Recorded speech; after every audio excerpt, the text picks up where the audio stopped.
आज की कहानी कुछ ऐसी है कि एक प्लेन कई सालों तक आसमान में ही फंसा हुआ था। किसी कारण से वो जमीन पर लैंड ही नहीं कर पाया था और अचानक से 30-35 साल के बाद वो प्लेन जमीन पर लैंड करता है। अब ये अजूबा कैसे हुआ, इसी की ये कहानी है।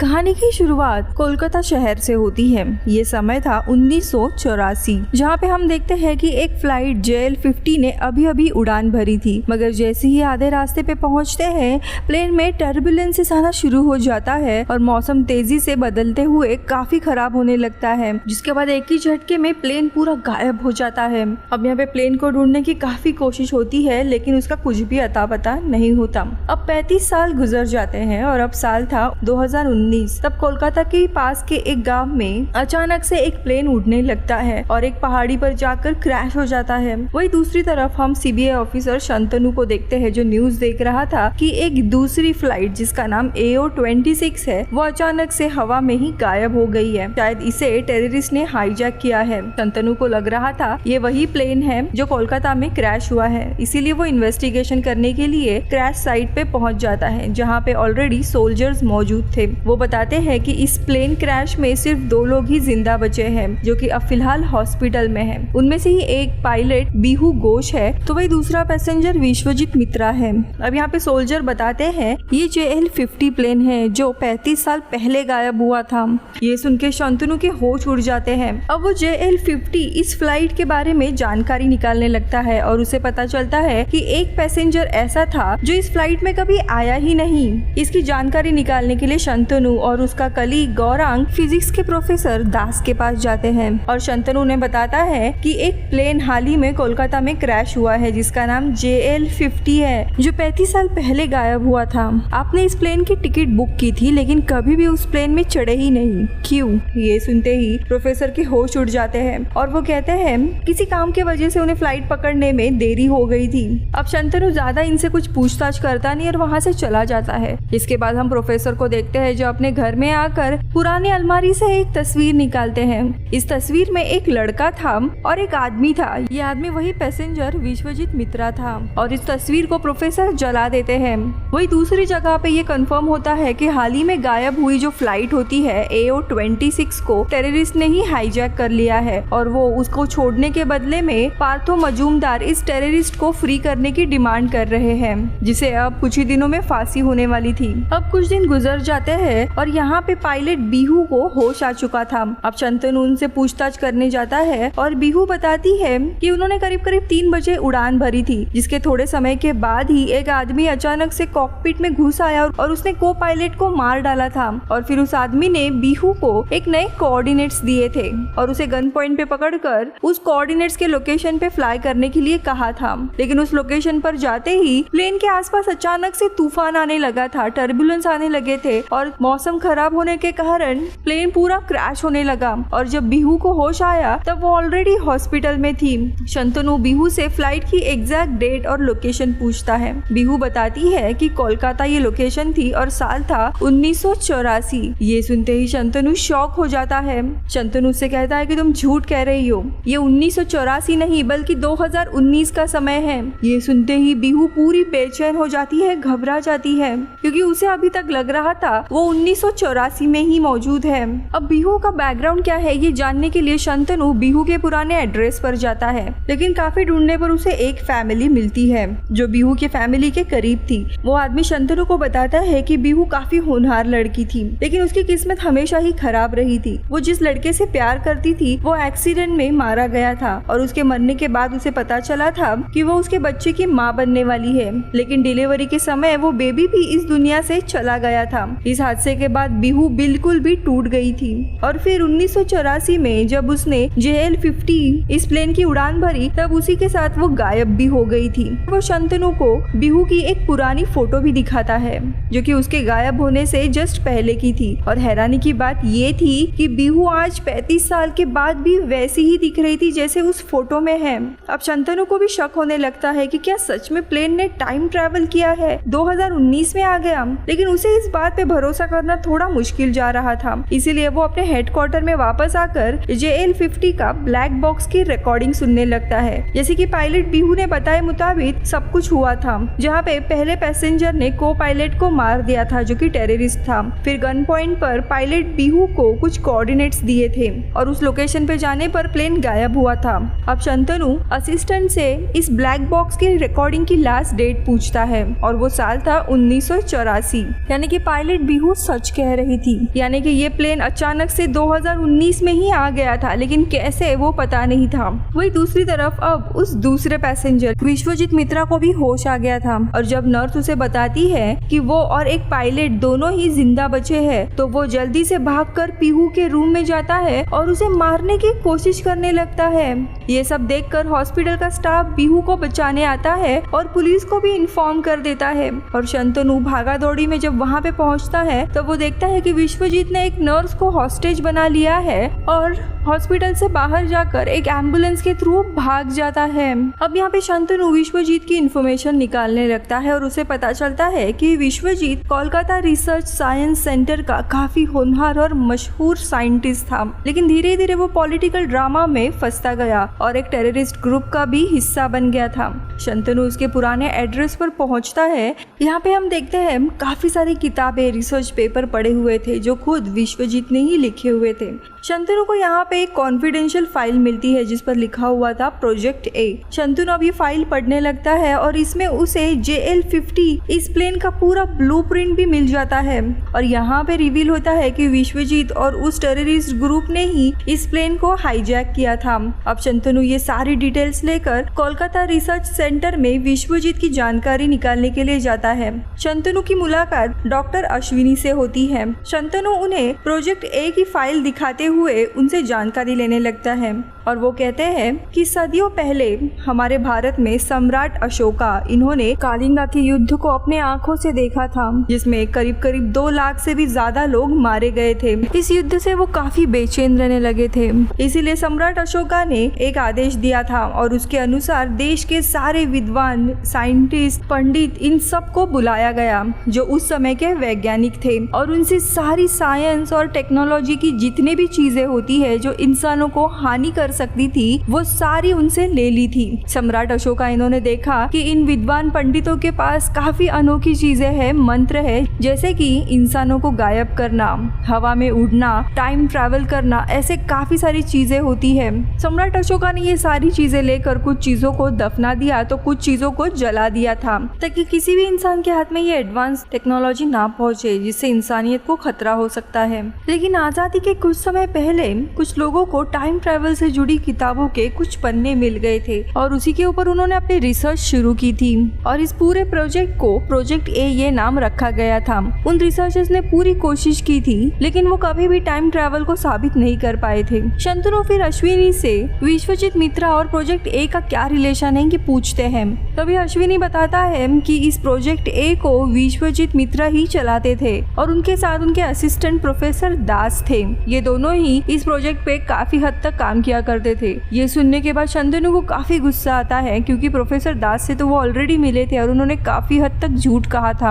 अब प्रोजेक्ट ए के सारे डॉक्यूमेंट लेकर वो प्रोफेसर के पास जाते हैं और उनसे सच्चाई पूछने लगते हैं। अब प्रोफेसर के पास कोई भी ऑप्शन नहीं होता तो वो सब कुछ सच बताना शुरू करते हैं। वो बताते हैं कि आजादी से पहले विश्वजीत मित्रा के पिता प्रोजेक्ट ए से जुड़ी टीम के हेड थे, मगर जब देश आजाद हुआ तो प्रोजेक्ट ए को मिलने वाली सारी फंडिंग को रोक दिया गया। मगर इन सब के बावजूद विश्वजीत मित्रा ने प्रोजेक्ट पर अकेले ही काम करना शुरू किया और उस दौरान मैं उनका असिस्टेंट था। विश्वजीत मित्रा को रिसर्च के दौरान पता चला कि इस धरती पर काफी सारी ऐसी जगहें हैं जहां पर अदृश्य वर्म होल मौजूद है।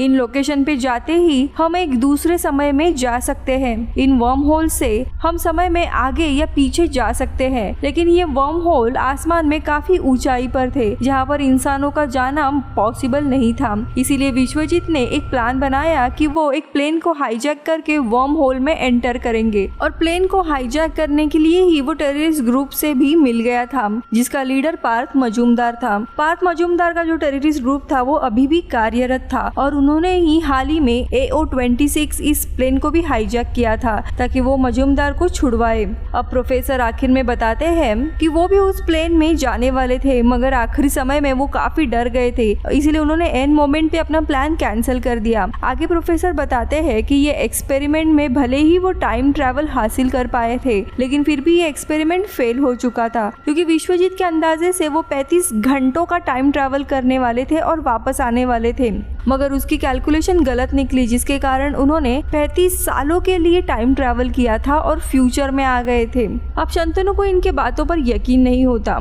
और प्रोफेसर उसे कन्विंस करने की काफी कोशिश करते हैं, जहां पे प्रोफेसर कहते हैं पार्थ मजूमदार के ग्रुप ने वापस यानी AO-26 इस प्लेन को हाईजैक किया है और गवर्नमेंट 2 दिन में ही उनके लीडर पार्थ मजूमदार को रिहा करने वाली है, जिसके बाद विश्वजीत और मजूमदार दोनों भी अपने फायदे के लिए टाइम ट्रैवल यूज करेंगे और इस देश का काफी नुकसान करेंगे। इस बात से शंतनु थोड़ा घबरा जाता है और प्रोफेसर से पूछता है कि इन सबको रोकने का कोई रास्ता है। तो प्रोफेसर बताते हैं कि हाँ, एक रास्ता है, लेकिन वो काफी खतरनाक है और इस रास्ते में उन तीनों को यानी पायलट बिहू, प्रोफेसर खुद और शंतनु को उसी वर्म होल के जरिए 1984 में जाना होगा और सबसे पहले इवेंट यानी JL-50 को हाईजैक होने से रोकना होगा और उस टेररिस्ट ग्रुप को भी मिटाना होगा ताकि वो प्लेन हाईजैक ना कर सके। अब शंतनु को ये सारी बातें अजीब लग रही थी, लेकिन उसके पास कोई और रास्ता भी नहीं था, इसीलिए वो इस प्लान में शामिल होता है। जिसके बाद अगले दिन ये लोग हॉस्पिटल में पायलट बिहू से मिलने के लिए जाते हैं, क्योंकि पायलट बिहू ही थी जिसे वर्म होल की एग्जैक्ट लोकेशन पता थी।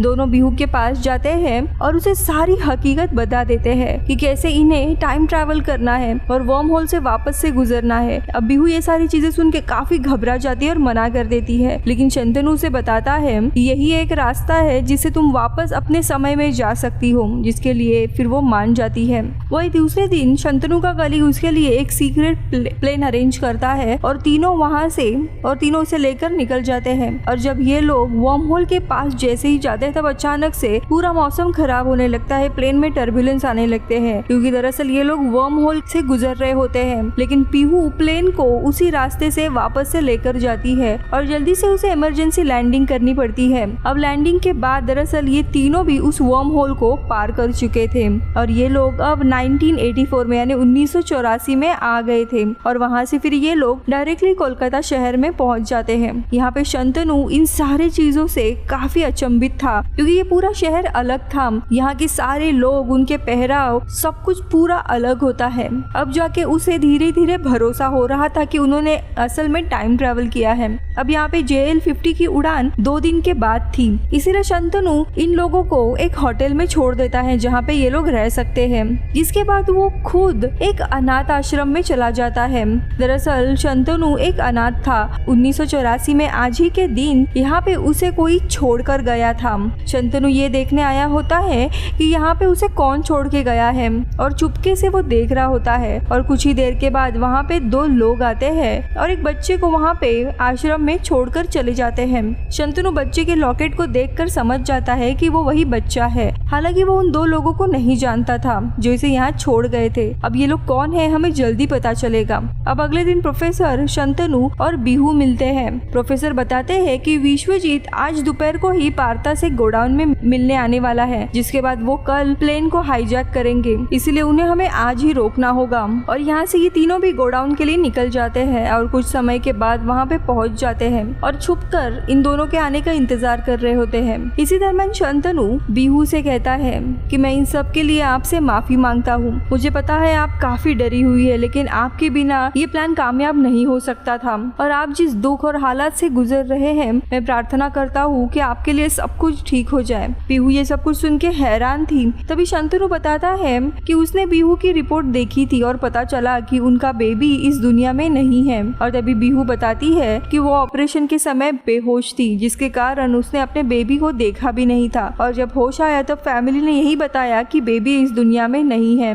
अब इनके बातचीत के दरमियान ही वहाँ पे पार्था और विश्वजीत आते हैं और शंतनु और प्रोफेसर दोनों भी अंदर जाते हैं और गोडाउन में जाकर उनके ऊपर हमला कर देते हैं। लेकिन विश्वजीत और उसकी टीम थी वो इनके ऊपर गोलियां चलाती है, लेकिन शंतनु के पास एडवांस हथियार होने के कारण वो सबके ऊपर भारी पड़ता है और पार्था और उसके साथियों को मार देता है। वही प्रोफेसर विश्वजीत को शूट करते हैं, जिसके बाद शंतनु प्रोजेक्ट ए से जुड़े सारे रिसर्च पेपर को जलाने लगता है ताकि किसी को टाइम ट्रेवल की जानकारी ना मिल सके। लेकिन तभी अचानक से प्रोफेसर दास शंतनु को गन पॉइंट पे रखते हैं और सारे पेपर उन्हें देने के लिए कहता है। तभी प्रोफेसर रिवील करते हैं कि वो खुद भी टाइम ट्रेवल के रिसर्च में इंटरेस्टेड थे और इन सारे पेपर्स को पाना चाहते थे ताकि वो खुद के लिए इस्तेमाल करे। लेकिन टाइम ट्रेवल से जुड़ी ओरिजिनल सारे जो पेपर्स थे वो JL-50 के क्रैश के साथ ही जल चुके थे और वर्म होल की एग्जैक्ट लोकेशन भी उनके पास नहीं थी और इतने सालों से वो इन पेपर्स को हासिल करना चाहते थे। मगर जब शंतनु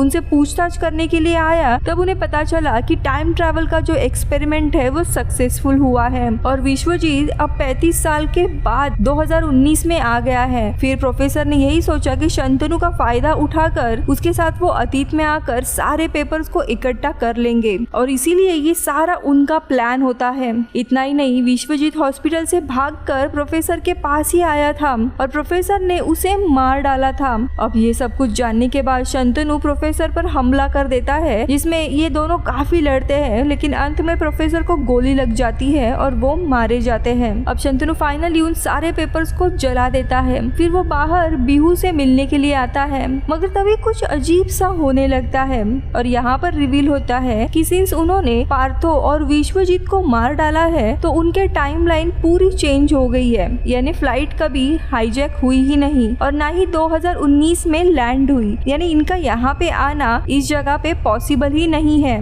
यानी कि ग्रैंडफादर पैराडॉक्स। अब यहाँ पे इस टाइमलाइन में ऑलरेडी इनके 2 वर्जन मौजूद होते हैं जो इस टाइमलाइन से बिलोंग करते हैं और इसीलिए ये टाइमलाइन इन दोनों को वापस से टेलीपोर्ट कर देती है जहाँ से ये लोग आए थे, यानी वापस से 2019 में। लेकिन सिंस यहाँ पे इन्होंने पास्ट में जाके सारे इवेंट्स को बदल दिया था, अब यहाँ पे पूरी टाइमलाइन चेंज हो गई, एक अल्टरनेट टाइमलाइन क्रिएट हुई थी और इस नए टाइमलाइन में कभी भी JL-50 हाईजैक नहीं हुआ था और ना ही 2019 में आकर क्रैश हुआ था। और अब हम सीधा 2019 में इस नए टाइमलाइन को देखते हैं जहाँ पे शंतनु खुद को 2019 में अपने पत्नी के साथ पाता है और वो उसी फ्लाइट यानी AO-26 में ही होता है। लेकिन ये फ्लाइट कभी भी हाईजैक नहीं होती क्योंकि शंतनु ने उसके ओनर यानी मजुमदार को मार दिया था, तो अतीत में हुए वो सारी इवेंट यहाँ पे कभी भी नहीं होते। अब इसी प्लेन में शंतनु का कली गौरांग भी था और दोनों भी एक दूसरे को पास करते हैं, लेकिन शंतनु उसे पहचानता ही नहीं है और यहाँ पे हमें पता चलता है कि इस टाइमलाइन में शंतनु CBI ऑफिसर नहीं है। शंतनु दरअसल यहाँ पे अपने वाइफ के साथ अपना बर्थडे सेलिब्रेट करने के लिए उसी अनाथ आश्रम में जाता है। अब यहाँ पर हम बुजुर्ग बिहू को देखते हैं और वो शंतनु को गले लगाती है, जहाँ पे रिवील होता है कि शंतनु बिहू का ही बेटा था। शंतनु को अनाथ आश्रम में छोड़कर गए थे वो बिहू के पिता और चाचा थे, क्योंकि उस समय बिहू की शादी नहीं हुई थी, लेकिन असल में वो उस बेबी को अनाथ आश्रम में छोड़कर आ गए थे। लेकिन इस टाइमलाइन में बिहू का प्लेन कभी हाईजैक ही नहीं हुआ था और जब वो घर वापस आती है तब एक दिन उसकी माँ उसे सारी सच्चाई बता देती है कि तुम्हारा बेटा हुआ था जो अभी भी जिंदा है और वो एक अनाथ आश्रम में है। जिसके बाद बिहू शंतनु को वापस घर लेके आई थी और दोनों भी वापस से मिल पाए थे। और इस नए टाइमलाइन में शंतनु कभी अनाथ रहता ही नहीं है, वो अपने माँ के साथ यानी बिहू के साथ रहा करता था। सीरीज यहीं पे खत्म होती है।